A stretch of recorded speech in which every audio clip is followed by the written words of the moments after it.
frisés, j'espère que vous allez bien. Ça fait quelques jours que vous ne m'avez pas vu. Le mois de septembre est un mois assez difficile pour moi. Je pense comme la plupart des parents, surtout les mamans solo. Parce que c'est la période de rentrée, c'est la période où on court partout, où on cavale partout. Et c'est une période où je suis assez sensible. Je pense que c'est dû à la fatigue, le fait de bouger partout, de courir partout. Mais aussi c'est là où vraiment je ressens cette absence du père de mes deux plus grands. Donc voilà de quoi va parler la vidéo d'aujourd'hui. Donc si tu es une maman solo, cette vidéo va t'intéresser. Si tu es une maman aussi avec et que le papa est là, ça va t'intéresser aussi, je vais t'expliquer pourquoi. Si tu es une enfant, une ado, etc., ça va t'intéresser aussi parce que tu as un papa. C'est parti, on commence. Alors, pendant cette période, comme je vous ai dit, on a beaucoup de démarches à faire. Lorsque tu es une maman solo, c'est-à-dire que tu es seule à t'occuper de tes enfants, tu te prends une claque parce que tu te prends vraiment en pleine figure la réalité, c'est-à-dire que tu es seule à t'occuper des enfants. Donc, moi, depuis que je suis avec Monsieur Cerise, il m'aide énormément, il fait de son mieux, etc. Mais il ne peut pas tout faire, d'accord ? Donc, on a fini la parenthèse de Monsieur Cerise pour celles qui vont se dire « Mais t'es pas toute seule, il y a Monsieur Cerise !» Alors, je vais commencer par glisser un petit mot en premier pour les mamans solo. C'est un combat, c'est très difficile, on est fatigué, des fois, enfin je vais parler pour moi, je suis fatiguée, des fois j'ai même envie de pleurer quand je me rends compte de ce qui se passe, de la solitude dans laquelle sont mes enfants, quand je suis obligée de les ramasser en miettes et essayer d'adoucir un petit peu tout ça pour ne pas qu'elles en veulent trop à leur père, pour ne pas... C'est même pas spécialement qu'ils n'en veulent pas trop à leur père, mais c'est surtout pour qu'ils soient heureux. J'ai envie qu'ils soient heureux, donc je ne veux pas leur donner de la haine sur leur père en disant « Oui, c'est de sa faute, il ne s'occupe pas de vous, il vient pas... Non. » Donc, essayez d'adoucir le truc, faire le dos rond. D'un autre côté, maintenant qu'ils sont plus grands, Dieu merci, ils s'en rendent compte. Enfin, surtout Maëlys, parce que bon, Malcolm avec son handicap, il voit pas trop, il comprend pas trop ce qui se passe. Maëlys s'en rend compte et voit. Et Dieu merci. Parce que lorsqu'elle était plus petite, je peux vous dire que j'avais les boules quand moi, je faisais tout. Absence au travail 10 000 fois, se prendre les réflexions de ton boss 10 000 fois, faire des heures supplémentaires pour anticiper, parce que tu sais que tu ne seras pas là à la rentrée, tu ne seras pas là à telle date, etc. Donc, travailler comme une dingue. Et lui, il vient 2 heures dans le mois, il les prend, il les emmène manger une pizza ou 2-3 bêtises. Et les enfants, ils ont un sourire comme ça, tout dans un yodéo. Ah, papa, il est super, papa nous a acheté des pizzas. Et puis, on a bu de l'ordinaire.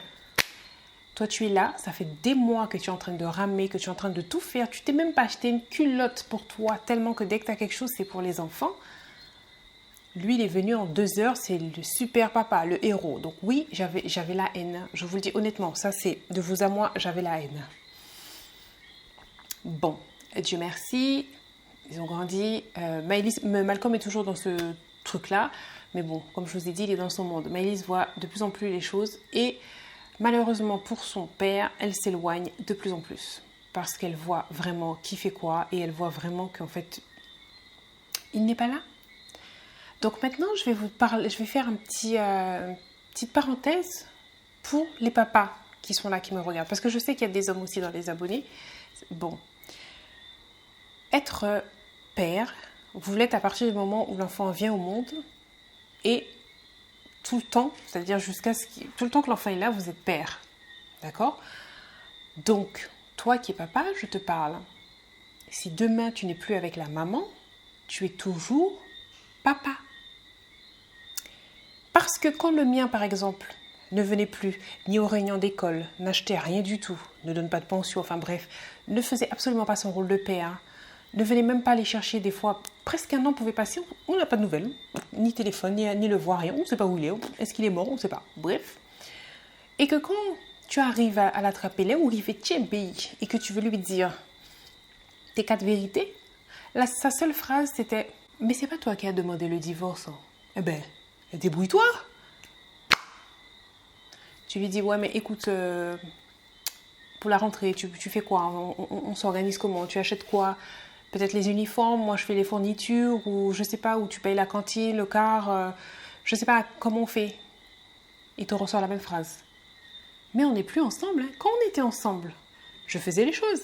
Là, on n'est plus ensemble. Débrouille-toi. Donc après, moi je lui dis, ouais mais attends, tu trouves ça normal que je sois seule à m'occuper des enfants? Et là, il te répond, ils n'ont pas un beau-père alors, il est où? Bref, je vous passe beaucoup de choses, mais c'est pour vous montrer un petit peu le niveau du truc. Donc quand tu as un des parents qui est défaillant, excuse-moi du mot, mais j'ai pas d'autre mot à dire. Là, il y en a un des deux qui est défaillant. Tu ne peux pas compter sur lui, il ne se comporte pas en parent intelligent. C'est très compliqué. C'est très compliqué. Tu peux aussi te retrouver dans ce cas-là lorsque tu es avec le père de tes enfants, mais qu'il est absent. Quand je dis absent, c'est-à-dire qu'il te laisse tout gérer. Vous savez, pendant un moment, on parlait beaucoup sur Facebook, il y a une petite BD, il me semble, qui passait, que j'aimais beaucoup, bon, je pense tout le monde, qui parlait de la charge mentale. Voilà. Lorsque le papa te laisse toute la charge mentale, moi je dis qu'il est absent. Le gars ne s'occupe de rien, il ne vérifie rien. C'est pas... C'est toi qui t'en occupes de tout. Là aussi, c'est lourd. C'est lourd parce que quand la rentrée arrive, le temps ne s'arrête pas. Hein. Ta vie continue aussi. Tu as encore ton boulot, tu as toutes tes autres... Tout ce que tu faisais avant, il a toujours. Mais en plus, tu as ça. Maintenant, pour les enfants qui entendent ça, je ne te dis pas, parce que là, tu viens d'entendre tout ce que je viens de te dire, je ne te dis pas demain d'aller haïr ton père ou ceci, cela. Non. Mais quand il appelle, quand tu vois il n'est pas venu depuis un moment, et puis qu'il appelle, tiens bien un téléphone là. Papa, tu peux me donner 20 euros? Papa, tu peux me donner Monday. Parce que quand c'est maman qui demande, c'est toujours non. C'est toujours, ah mais tu as la CAF. Ah mais tu as le beau-père. Ah mais tu as ceci. Donc, pigez. Quand ça vient de toi, il faut que ça vienne de toi. Voilà. Et sinon, autre chose aussi pour les enfants, c'est pas parce qu'il ne vient pas te voir, qu'il ne vient pas te chercher ou qu'il n'appelle pas, que ça veut dire qu'il ne t'aime pas. Moi, c'est ce que je disais à mes enfants lorsqu'ils étaient plus petits. Je leur disais toujours qu'ils t'aiment, mais à sa manière. C'est tout. Vous n'avez pas la même façon de voir les choses. Peut-être que toi, tu as besoin de le voir tout le temps pour lui montrer que tu l'aimes. Lui, il n'a pas forcément besoin de te voir tout le temps, mais il t'aime quand même. Donc, c'est ce que je leur disais pour essayer de ramasser les miettes, comme je disais tout à l'heure. Même si au fond de moi, j'avais envie de bouillir parce que tu te sens tellement impuissante de les voir comme ça. Et les fois où il doit soi-disant venir les voir, les prendre en week-end et qu'il ne vient pas.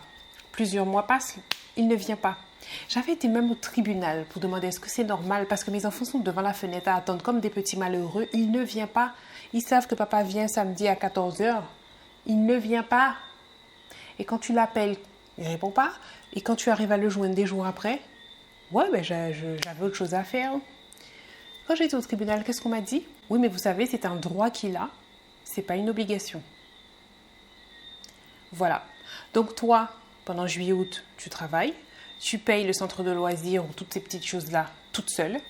Tu fais des heures sub, des trucs de malade parce que tu sais que tu vas demander les jours de la rentrée, tu sais qu'à la rentrée, tu auras des dépenses toute seule.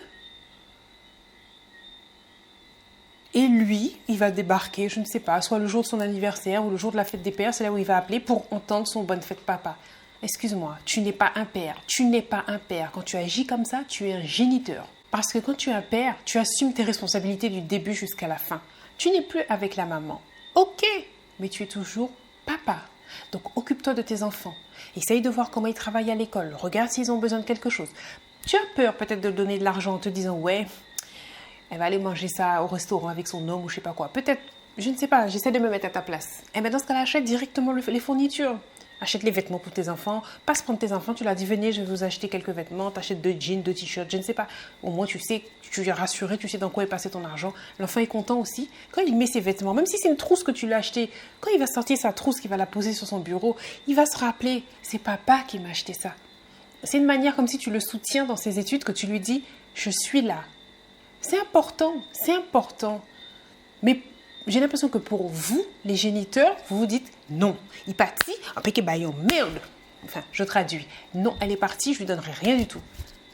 Mais avec tes petites vengeances bidons, la seule personne que tu blesses là, c'est ton enfant.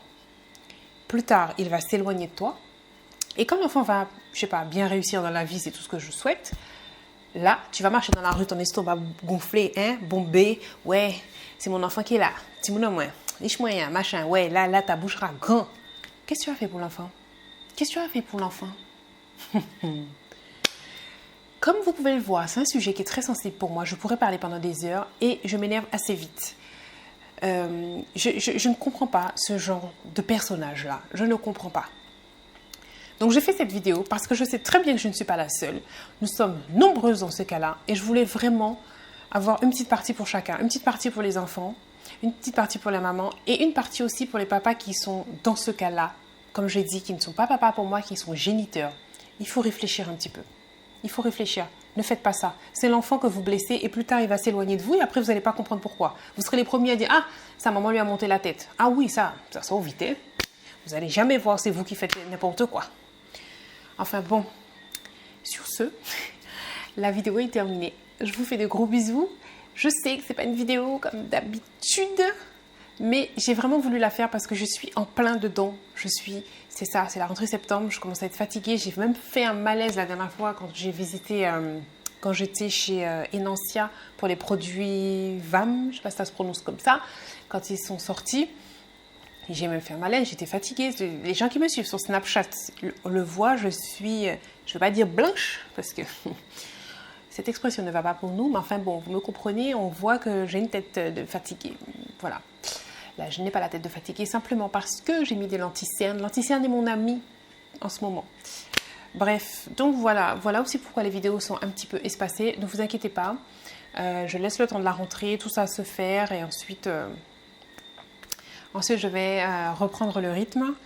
Et bonne nouvelle, Malcolm a été accepté dans un internat, toujours à Marie-Galante, mais en tout cas il a une place et je suis super contente parce que c'est aussi très difficile quand tu as un enfant autiste de trouver une place dans un établissement. Donc je suis contente, mais je suis en pleine dans les démarches administratives, monter dossier, MDPH, enfin bref. Voilà, je vous fais de gros bisous, je vous dis à la prochaine vidéo et surtout n'oubliez pas, prenez soin de vos cheveux.